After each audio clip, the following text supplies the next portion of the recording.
What's going on, guys? Nice guy driver.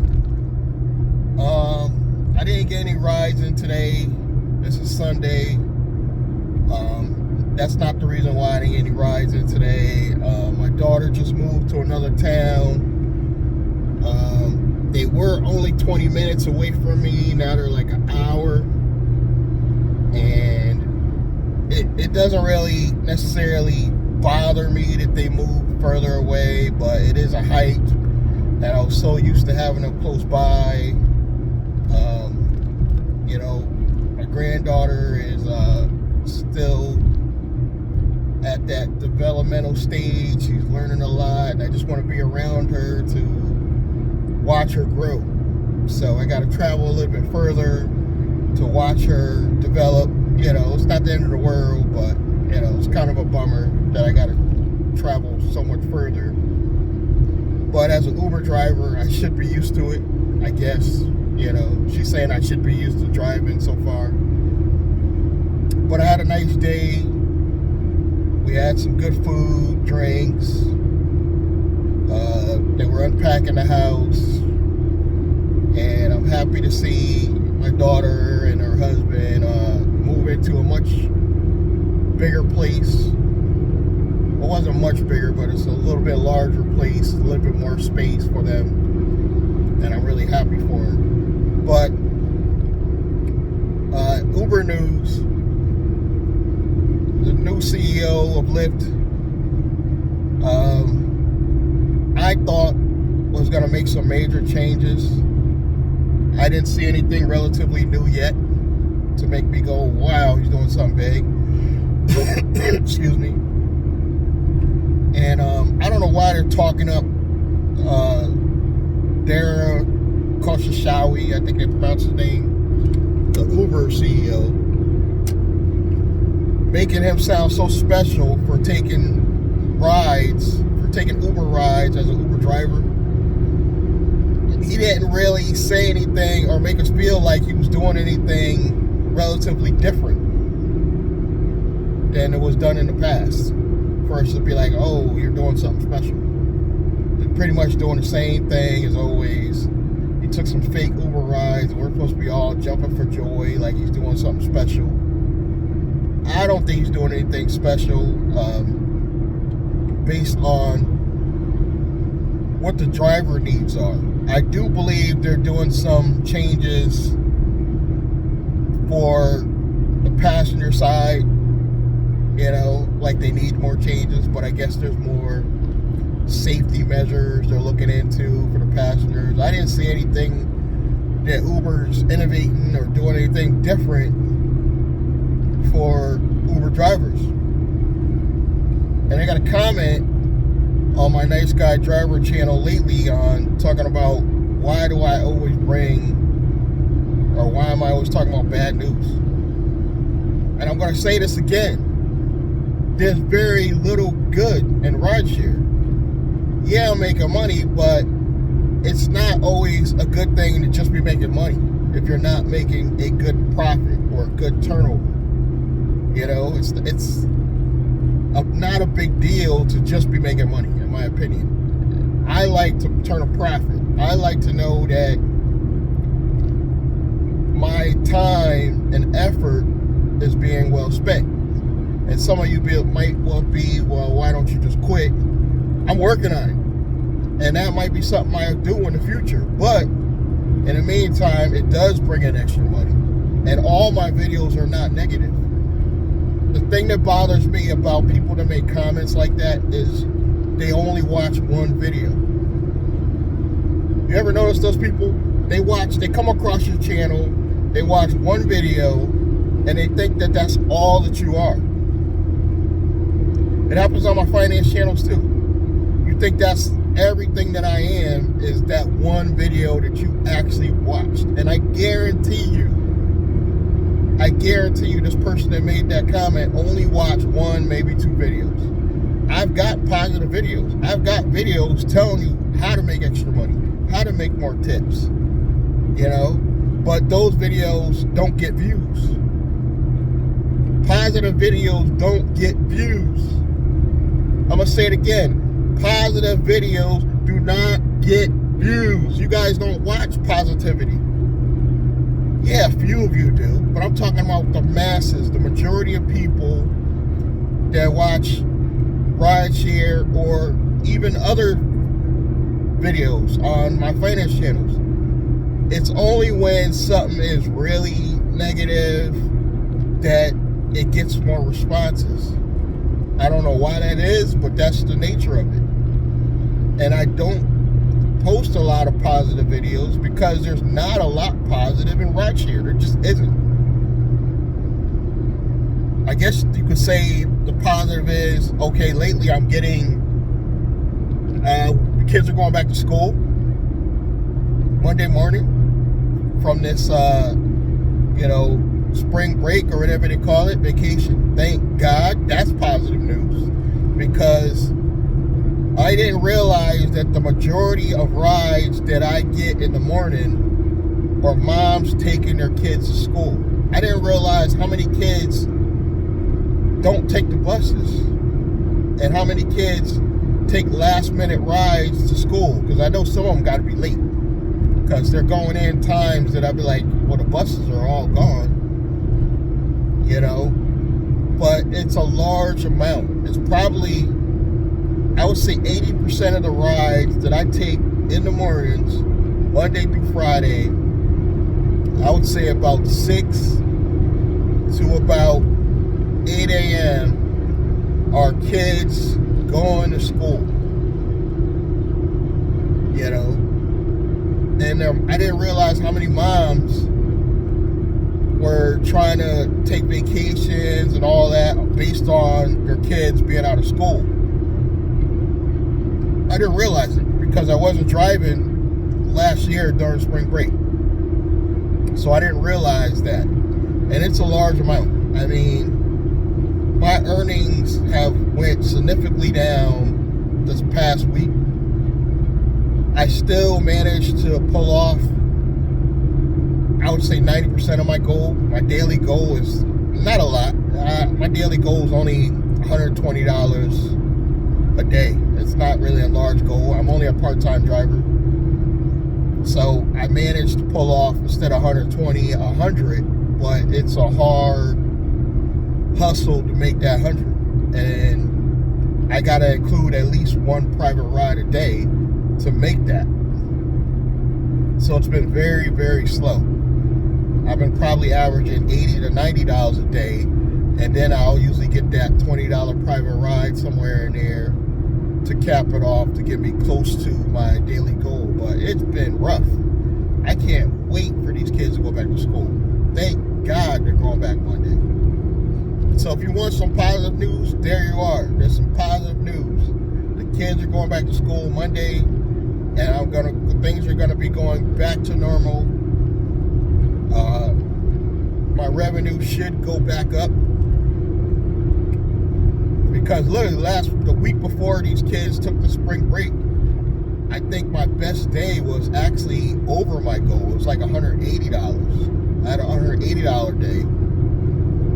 I think that was a Thursday or Friday. And it was, again, 50% of that was in the morning, taking kids to school in the mornings. And I told you, you do gotta drive the busy times, which is early morning, late afternoon. So what I would do is get up early in the morning, leave out maybe 6:30, come home about 9:30. I would chill for not the rest of the day, but I'll chill until about 2 in the afternoon, because I know it's starting to get busy with the evening pickup, because a lot of people are coming home or going to work, until about 4:30, 5-ish, and that's my day. So I'm not really a full-time driver. I'm still part-time. And if you're wondering why I'm part-time, is I don't want to wear out my car doing full-time driving. And I'm still making money online, if you guys are wondering. Some of you wondering, why are you only driving part-time? Because I have other income. And I don't want to wear out my car faster than it's needed to be. So there's your good news. Kids are going back to school I don't know if it's affecting your area, but the kids being out of school greatly affected my earnings. And I'm thanking God that they're going back, so I'll be able to get that extra revenue coming back in, because, man, I haven't seen it so slow since probably like January, you know. Now, as far as going private 100%, I'm just simply not ready to do that. I mean, I don't have, you know, the necessary earnings that I want to spend on a larger vehicle yet. So I'm not actually ready to do that yet. That is part of the future plan. But I don't believe there's a rush to do that as long as I'm making enough income to cover my bills. Not that it's any of your guys' business, but I'm also renting a room. What do they call it? House hacking. So I'm renting a room. And even this guy's been a struggle. He's been paying me, but he always pays me later than the due date. So that's been a challenge right there. But I am making extra earning on that. I'm bringing probably another $7 a month just renting my extra bedroom. I have a spare bedroom. I have a 2-bedroom apartment I'm living in. I'm not using the extra bedroom, so I'm able to rent that room out and bring in additional income. So that has been a help, but it's been late. He's been paying late. And I can't really fault him for that, because things have been kind of slow for everybody. And as long as he's paying me, I can't really force him out. But it's been a struggle, guys. Let me know in the comments how you guys have been doing, how you guys been hanging in there, working it out to slow down. You gotta have more than one hustle. That's all I can tell you about probably this economy in general. You got to have more than one hustle, because I don't want to be on a corner holding up one of those street signs. So I'm doing everything to bring in the extra revenue. AI has become a major part of my life. I'm sure you guys have heard about ChatGPT. That's helped me out writing some scripts for new video content. Not necessarily on the Nice Guy Driver channel, but it's been helping me out major on some of my other channels. And what do you guys think about AI technology? AI technology, I truly believe is going to help us in the future with a lot of things. You know, I'm hoping somebody comes along and use AI technology to build a better rideshare platform. You know what I'm saying? Because Lyft, even with the new CEO, I just don't see a long-term future in Lyft as a whole. Here's my theory, and this is just a theory. You know, you could agree with me or disagree with me. That's the beauty of America. Some of you are going to agree, some of you are going to disagree. But I think Lyft is gearing up, and they brought this new CEO in to make some changes. I do believe they brought him in to make some changes and improve profits, not to fix things for the drivers. I don't believe that's their goal. I don't believe that's Lyft's goal, is to improve things for the drivers. I think their goal is to improve things so that they can do a sale. I think once Lyft gets to their, we'll say their quota of earnings, I think their long-term plan is to get the company to a certain level and sell it. And is it a coincidence that the new Lyft CEO happens to be a former Amazon employee? You know, think about this. What if a company like Amazon buys Lyft?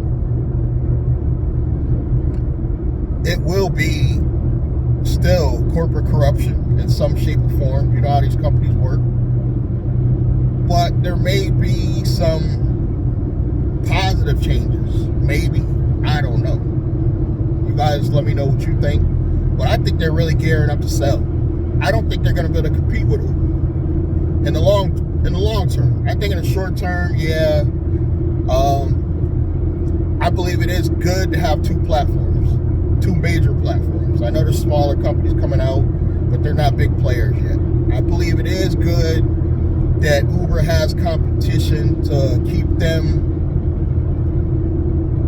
on a certain level, because we don't want there to be a monopoly. We don't want any one rideshare company to be the dominant force. Even though Uber's more dominant, it's not 100% takeover, because we have Lyft. So I don't really care if another company buys them out necessarily, as long as they're able to give us some type of competition for Uber, because I think the competition is needed, because we don't want Uber to ever think that they have full control. You know, because let's be honest, Uber controls the market. You know, Uber, when people sue, they think about suing Uber. They're not thinking, let's sue Lyft. They know where the real money is. They know who the real dominant force is in this game called rideshare. I just want a company to come in and make a few positive changes for the drivers, but I just don't foresee that happening. Not now.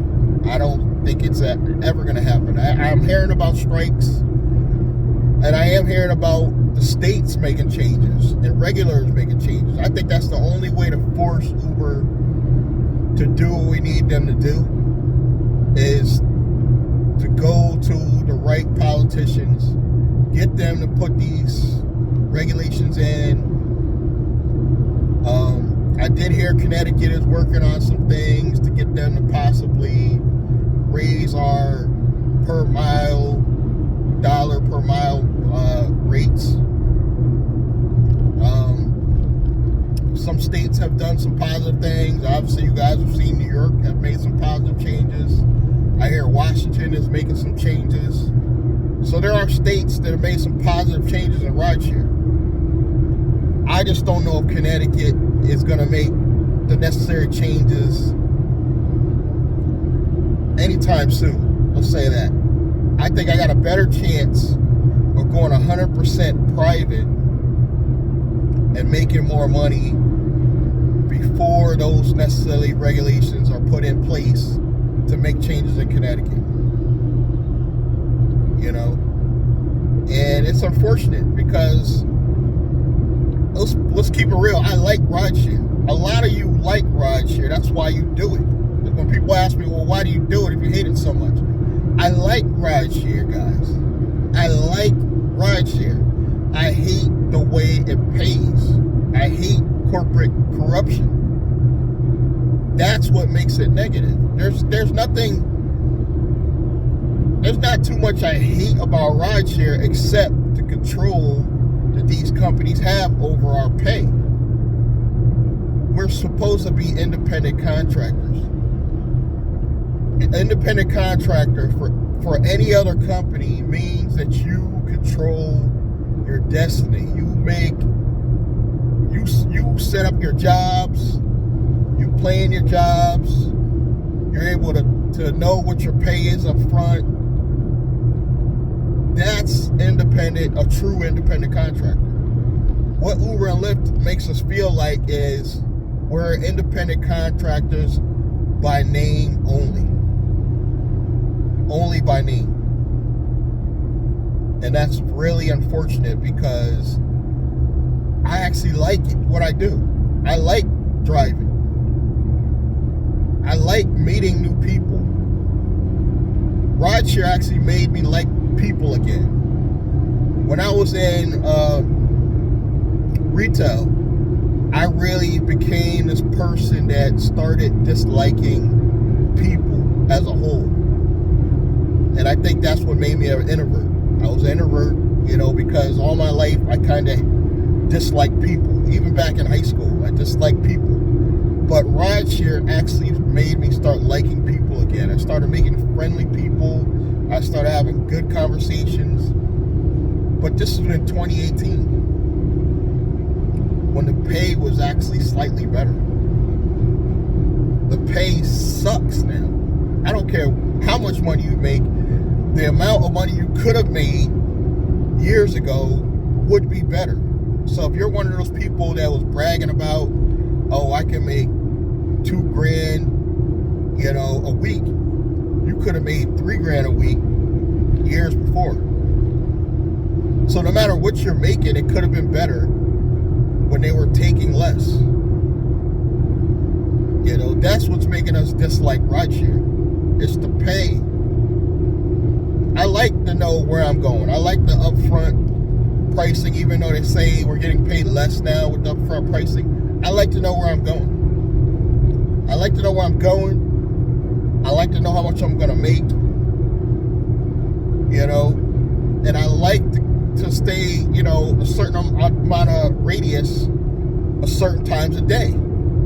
Like just certain times a day where I might not want to go to Hartford because I know there's a lot of traffic. And I want to just stay around my area. You might have something to do, an event or something you plan with your family. It's nice to know that you can stick around your environment and plan your day. That is what we think of when we talk about being an independent contractor. We want to have the ability to manage and control our life. And Uber and Lyft simply makes that harder to do with how they control things. And I don't think it's getting any better. And then you got the CEO from Uber thinking he did something big by, driving for a day. The Lyft CEO did the same thing. He did not mention once about the drivers. He did not say, okay, this is what the drivers want. It's all about more revenue for the stockholders, the shareholders. Damn the drivers. That's their attitude. I bet you they're in a board meeting like, damn the drivers. They're going to drive anyway. They're desperate. No matter what we pay them, they're going to drive. They're going to drive. And he's right. They're right. Because we want the flexibility so bad. I believe if they took another percentage of what they pay drivers, there still would be drivers that are going to drive. Because it's the flexibility. It's the perception of being an independent contractor, but we're not really independent. So we believe that, okay, I'm independent because I can log off the app when I want. I can start when I want. But honestly, if we were true employees, I guarantee you we'd be getting paid more. I guarantee you we'd have benefits. Not that I want to go that route. I'm just saying that I guarantee the government would force them into giving us these things. But because we're labeled as independent contractors, we're not allowed to have these things. I believe there should be a third classification put in place. Because we're not true independent contractors and we're not employees. There needs to be something in the middle. I don't know what that looks like, but that's the only thing I can think of that would make sense. But I'm going to continue driving. This may be my last year driving for Uber and Lyft platforms. Will I may go step up to Uber Black just to get my fleet set up, but that may be where it ends. If I ever get my fleet set up properly, I may take one Uber Black ride a month. And the rest of the time, I'll be continuing going platinum. I'd rather pay the extra money for insurance than to continue to let these guys nickel and dime me to death. I'd literally rather go private, spend extra money, spend the money on another car, get the commercial insurance, because then that's probably the only true way I will feel like I'm actually a business owner at that point. My own LLC,